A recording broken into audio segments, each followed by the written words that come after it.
What's up, YouTube? It's Mr. Ferguson here in slushy Central North Carolina. Thank you guys so much for coming back for another video. I started to do this video inside. I said, you know what? I can bear it. I can suck it up for a video. It is currently sleeting. This is the winter weather we talked about last video on Friday, so go check that one out. If you're interested, we did a review of the lawn. We did a cut because we knew this stuff right here was coming down. And so thank you so much for clicking on the video. If you're new to the channel, I'm Mr. Ferguson. I am not a lawn care professional. I've never worked in the industry. I'm just a DIY guy here in North Carolina, Central North Carolina. Got a lot of my direction and planning from Mr. Pete Denny up there at GCI Turf up in the northern part of North Carolina. And also Mr. Alan Hain down in Florida will have his lawn care plan. And so as you can see, we've been pretty successful, but we got a lot of snow this morning. We got some sleet coming down now. So I thought I'd say, hey, let's brace it. Let's come outside in the weather. It's, you know, we don't get this a lot in North Carolina, so we can just do the video out here. But thank you so much for clicking on the video. Welcome to the channel. Today, I just want to give you guys a talk for just a little bit. It's going to be a quicker video, but I want to talk about something that I got for Christmas from from Santa Claus. Let me give the proper credit to who got it for me. It's Santa. So Santa brought me something I want to show you guys, as well as I want to talk about biostimulants and my plan for 2022 as the sleet increases. So I'm going to put you guys on the tripod here, grab the products, and let's have a quick chat. Thanks for joining. All right, well, thank you guys for joining the video. So far, it's not too cold, so hopefully, you know, I get cold easily, so I can't hardly talk when I get really cold. But thank you for joining the video. But I want to quickly talk to you guys about something I got from Santa, and that product would be this oxystrobin. If you've never seen it, I'll put a little image on the screen, but this is oxystrobin. Santa brought this to me. It is a fungicide, and while I'm talking about it, I'll put some of the details from domyown.com on the left side of the screen or right side of the screen, either one. But I've seen this from Pete, and obviously I looked up the price and was like, shoo, you know, 100 some bucks, I think, for this product right here. Not something that I can truly afford, but hey, it's something I got for Christmas, and it's something that I've watched Pete from GCI Turf. He does, you know, during the spring, during the summer months, that period of time for several months, he does treatment with oxystrobin as well as propiconazole every 20, I believe he said every 22 days, because there's a 28-day limit on fungicides, and it's to help stop or prevent fungus in our yard before it ever starts. And that's basically why, you know, I look at Pete, and he's got a fescue lawn. I've obviously bought his seed. I got GCI Turf, GCI Spreader Elite. We got some Cool Blue we did last year. We've got a little bit of Jonathan Green out here now. And so fungus is a real thing. This is my third year going into lawn care as a DIYer, and I've seen fungus in my lawn. The first year, seen a little bit of it last year, but last year it wasn't as bad as the first year. So we never know when it's going to come. And you know, some of the factors we've talked about on the channel, and as you guys watch other YouTubers, you know that rain, moisture, watering at nighttime, if you've got irrigation and you're running your irrigation at night, I highly encourage you not to do that. Several of the pros, several of the people I've talked to that are in lawn care will tell you watering at night is a no-go, especially in times of temperature change. Speaking of temperature change, in seasonal changes, that's when we can see fungus pop up in the yard. Actually, I was just talking to one of my neighbors, Mr. Charles. He planted a yard. It's been looking awesome, and all of a sudden, he got hit with fungus. I didn't even know that was possible, that you could get hit with fungus in the fall time, but I've seen his yard. It looks like it just broke out, and it just took him by surprise. So fungus could happen at seasonal changes. I've learned that from my lawn care plan with Alan Hain, the lawn care nut. So the first thing I would establish and say to you, if you're very new into lawn care, is number one, get on a lawn care plan. Whether it's somebody local, whether it's one of these YouTubers, whether it's somebody that you watch videos, they know what they're talking about, I would point you clearly to Pete Denny of GCI Turf or Alan Hain, the lawn care nut.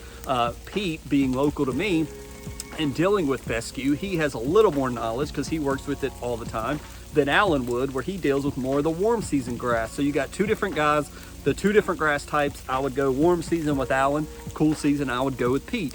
And it gives you more information through their plans for a small fee of seeing and reading their information and the things they put out. And obviously when you start applying this to your own yard, you'll be able to see the do's and don'ts of your own yard. Like Alan has always taught, once you get to know your own yard, you've only got one yard to focus on, not many. And so it's once we can get our yard under and say, okay, I know that when, you know, winter starts to go away, we start to warm up, it's possible I could start seeing fungus. Same is true from spring into summer. And when we get those nighttime rains, we can get fungus to pop up. So hopefully the oxystrobin, I need to actually do some more buy some more propiconazole.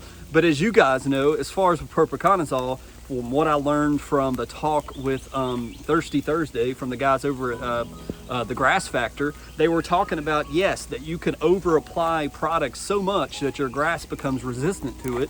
And that's, you know, one of the things the past half a year or year and a half, I've been using propiconazole, and it has worked. I must say, I didn't mention this in the Grass Factor, but when my dad called me and said, I've got these little brown spots everywhere, he had brown patch breaking out in his Kentucky 31. That's what my dad likes to use, and a little bit of mixed Intol fescue. I came over with propiconazole, I sprayed it, and it handled the problem. I watched it. In a week or two, those brown spots were gone. Propiconazole did the job. So I can speak from experience that propiconazole will work, but we don't want to use the same thing all the time to where just like taking Tylenol all the time, your body's like, oh, I'm used to that, and it's not effective anymore. So think of it in those terms. So this year, heading into 2022, I've got some oxystrobin here that will, I don't think, since I don't have a big budget for the lawn care, I'm not going to be applying it preventatively, maybe. It'll be in reaction, but hopefully we'll see what happens. I'll see how we need to handle it this year. I love to be preventative, but I don't want to overdo it as well. And clearly the things I've seen mainly in my yard is gray leaf spot, and we've seen brown patch, and you've seen what oxystrobin treats on the left side of the screen, if not already.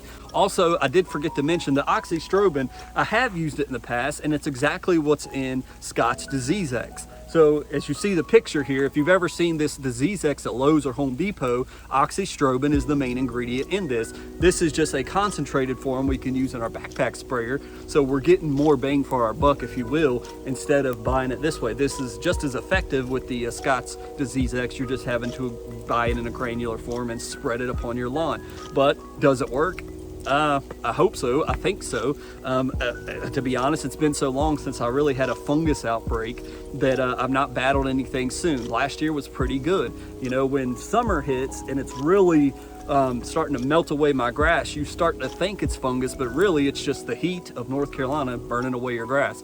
The other thing I wanted to mention before we close out this video is talking about the biostimulants.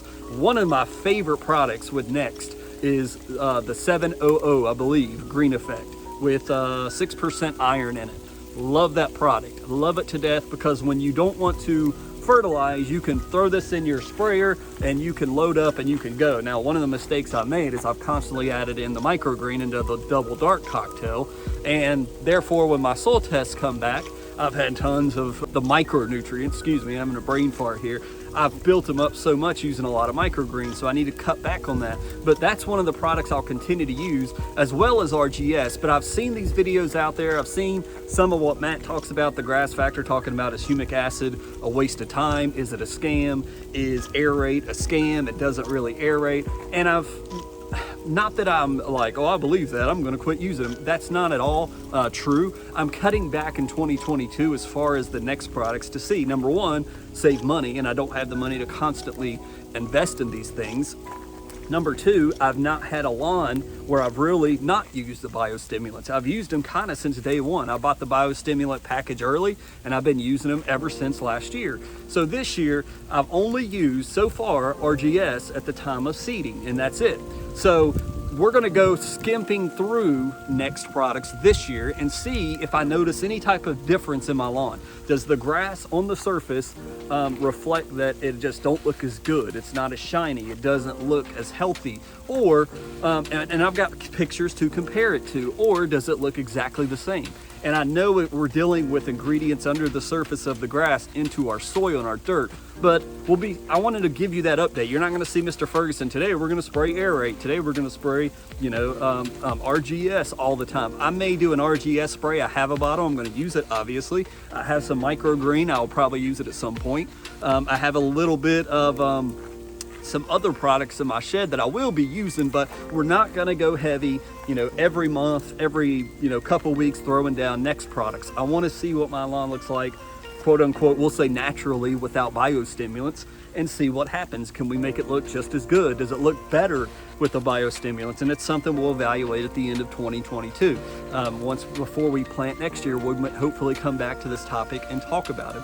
So anyways, I just wanted to show you the oxystrobin, let you know my thoughts on the fungicide. So far, the oxystrobin is gonna be probably the only thing I use. I'm trying to stay away from propiconazole this year. It is so affordable and useful.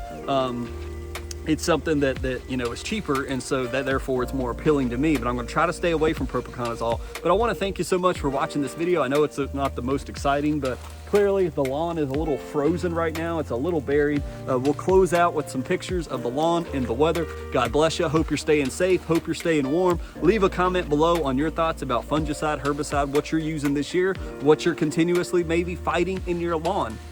And also, we didn't even include our Fungicide, what we're going to be fighting Bermuda with. We'll get into that this spring as well. God bless you guys. Subscribe if you would, if you're not, and we'll see you on the next time. I'm going to go get warm. God bless.